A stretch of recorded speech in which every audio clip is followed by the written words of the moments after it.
How could the Friends finale have been totally different? No! What made the final episode resemble a high school graduation? Sup, dude? And what horrible thing happened to the set of Central Perk after the taping was done? Hi, I'm Dylan. Let's start. How the finale could have been different.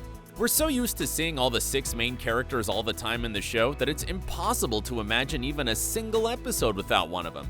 But it could have happened, and not only for the finale, but also for the entire 10th season. For various reasons, Jennifer Aniston wanted to quit the series after season 9. She had quite a busy schedule outside of the show. Plus, she planned to start a family with her then-husband, Brad Pitt. And also, she had some other issues she never shared with the public. A couple issues that I was dealing with. I wanted it to end where people still loved us and we were on a high. And then I also was feeling like, how much more of Rachel do I have in me? What more is there to tell? How many more stories are there to tell for all of us? It took Jennifer a long time to change her mind, and she became the last friend to sign up for the 10th season. But she did it on one condition, that they'd make it as short as possible. That's why it only had 18 episodes in it instead of the usual 24. Well, sure, it would have been better to have had 6 more episodes, but hey, at least we had Rachel in the final season. It would be so weird to watch the series without her. Can you even imagine the finale without Ross and Rachel finally reuniting? Interestingly, when it all began nearing the end, Aniston felt very differently about finishing the show. Now, of course, I'm just terrified. I don't want it to end at all. And soon enough, the final day of filming came. All the emotions. Even though everyone was ready to move on after the show, it was still hard to film the final episode and say goodbye to each other. I mean, it's the end of an era! I know! That's right. Matt Leblanc even started smoking again after the series was over because it was so stressful for him. For David Schwimmer, the hardest part began when they shared their usual group hug before filming the final episode. "I started to lose it," Schwimmer said. "That was the moment I was dreading for a long time." Lisa Kudrow shared that it was too difficult for her to realize that it was all over. "I knew that I would talk to and see these people, but it was just the end of Rachel and Ross and Monica and Chandler and Phoebe and Joey, and that's what would make me cry," she said. For Courteney Cox, it was also painful to film the finale, and she said that she would cry just talking about it. And Aniston revealed an interesting fact. All of them had to have their hair and makeup redone multiple times while filming because of all the tears. "I don't think we've ever taken more time in hair and makeup in between scenes," the actress shared. And one particular scene took forever to film because of all the crying. It wasn't the final one, but the scene where Gunther professed his love for Rachel. "It was sad. It was bittersweet," James Michael Tyler, the actor behind Gunther, shared. He also revealed that he and Jennifer just couldn't look into each other's eyes without bursting into tears. "I looked at her and I started crying, and then makeup's over here trying to touch us up and like, okay, let's do it again," the actor said. So it was very, very emotional. Wow. But there was one friend who didn't cry during the shooting, and that was Matthew Perry. You're dead inside! But in his defense, the actor shared that he was constantly on the verge of bursting into tears for 7 hours. Okay, let's leave all those who cried and who didn't, and see what details you might have missed in the finale. From a hidden pregnancy to the special music. For a while, Courteney Cox's life mirrored Monica's in a way. Just like her character, she struggled to get pregnant. She even had a miscarriage, and it happened at the worst time possible, while filming the episodes where Rachel was about to give birth to Emma.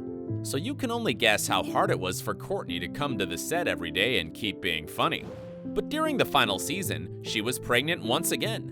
Luckily, this time everything was fine with the baby, and in the finale, her belly was already showing. Since Monica couldn't be pregnant in the show, they had to hide it. That's why if you pay attention, Cox was wearing loose clothes and hiding behind props most of the time. But there were a few times when you can notice her growing belly, like when she tried to switch twins with Chandler, for example. Oh, and speaking of Chandler, remember what he said when they found out that they were having twins? "We could give each of them half a medallion. And then years later, they'll find each other."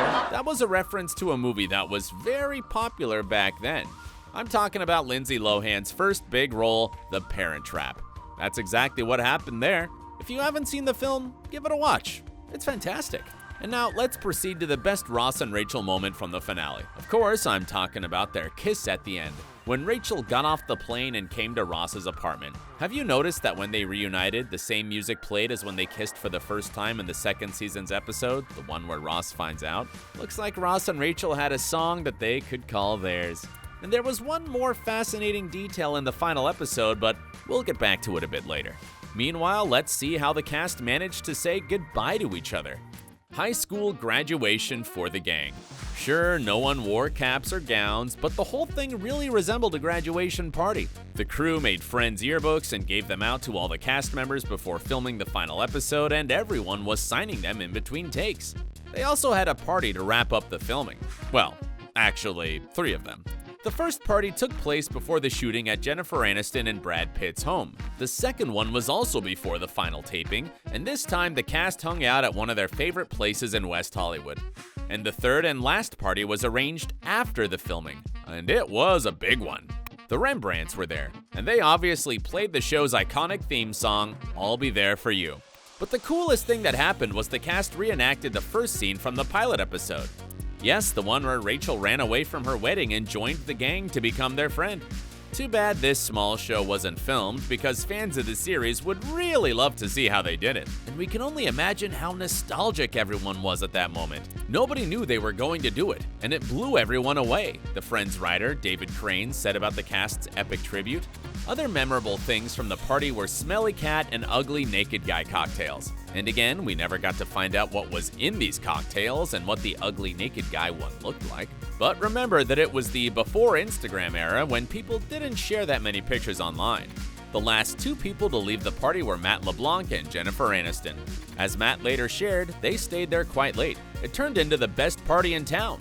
Nobody wanted to leave. It was sad. A lot of people were crying, the actor added. But that wasn't all, because the cast and crew also got to exchange presents. The 6 main actors presented inscribed Cartier watches to the producers. Jennifer, Courtney, and Lisa got gorgeous diamond earrings.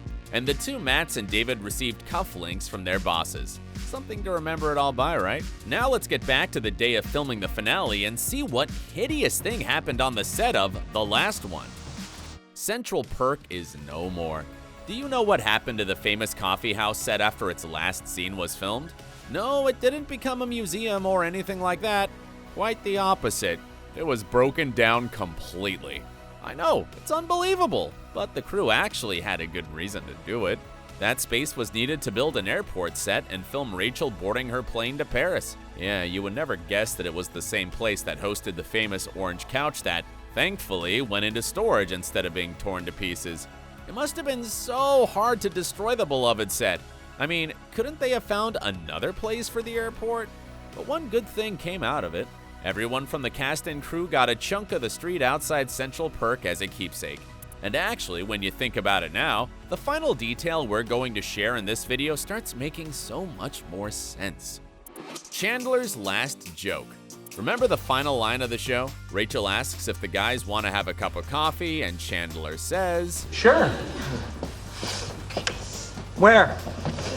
well, first of all, you should know that it was an unscripted line. Chandler was only supposed to say sure, but Perry decided to make the final line of the show funnier for both his co-stars and the fans. And we're thankful to him for that. And actually, there was a grain of truth in his question. Since the set of Central Perk had already been destroyed at that point, they really had nowhere to go to have a cup of coffee. So you can consider it an Easter egg. Perry was so good at ad-libbing, he came up with quite a few of Chandler's funniest lines in the series. If you want to know more about it, watch another video we made about all the unscripted moments in Friends, and stay awesome.